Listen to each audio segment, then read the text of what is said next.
Hey, good morning. Good morning, family. Happy Monday. I pray that this be a productive, a blessed week for you. And I just pray that you let the Lord have his way in your life, in every area of your life. And so I'm coming with a message. I'm an encourager. I love to encourage people in the Lord because I want everyone to experience the goodness of him. And if God tells me something personally, I want to encourage others, because I know that we are one body. Even though we're different members, we are all one body, right? And so Thursday, as I was at work, I was walking around the corner to go check one of the patient rooms. I had a quick vision. It was just really fast of a bunch of worms. Just it disgusted me, right? Like made my skin crawl. I was like, whoa. And it went away. And I was like, I asked the Lord, I said, Lord, what's that about? So I didn't get a response just then. Last night, I had the vision again. And I was like, okay. Kept hearing the Lord say cankerworm, cankerworm. So this morning, as I was up in meditation, I researched scripture and was led to Joel 1. Now, in the King James Version, this same book, Joel 1, it talks about the locust, the cankerworm, the palmer worm, and the caterpillar. But the Lord wanted me to read it out the Message Bible, and it solely talks about the locusts. So you can read it in the King James Version, and you will see the different worms the Lord was talking about. And so it says, God's message to Joel, son of Pethuel. Attention, elder statesmen, listen closely.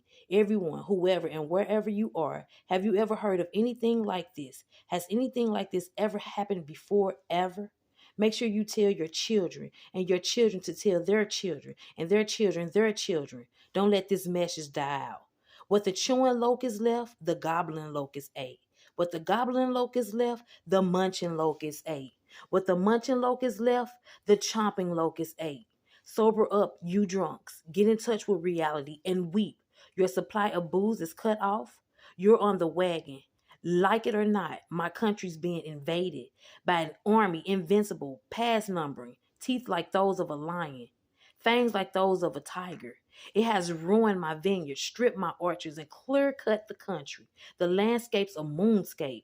Weep like a young virgin dressed in black, mourning the loss of her fiancé. Without grain and grapes, worship has been brought to a standstill in the sanctuary of God. The priests are at a loss. God's ministers don't know what to do. The fields are sterile. The very ground grieves. The wheat fields and lifeless vineyards dried up. Olive oil gone. Dirt farmers despair. Grape growers wring your hands.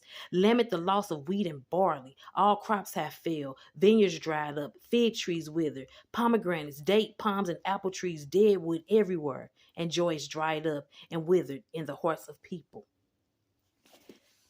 Describes what's going on now, right? I heard the Lord say that we must turn from our wicked ways and do exactly as he says.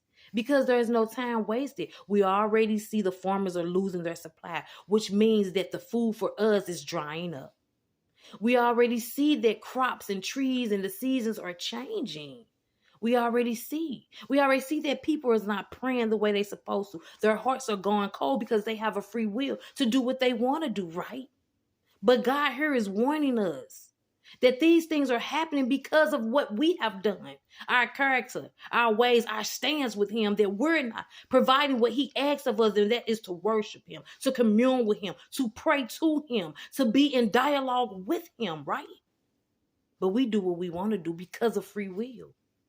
And so today, I just pray right now that whatever it is the Lord has been warning you about, that you get in tune with it and that you align to the commandments and the laws that he told you to do for your situation.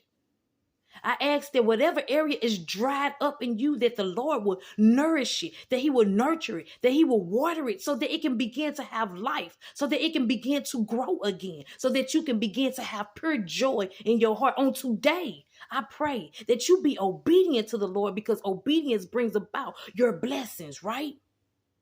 There's no better place to be and no safer place to be than in the will of the Lord. If you out of that will, everything gonna come up against you. It's best that you take shelter. Be blessed.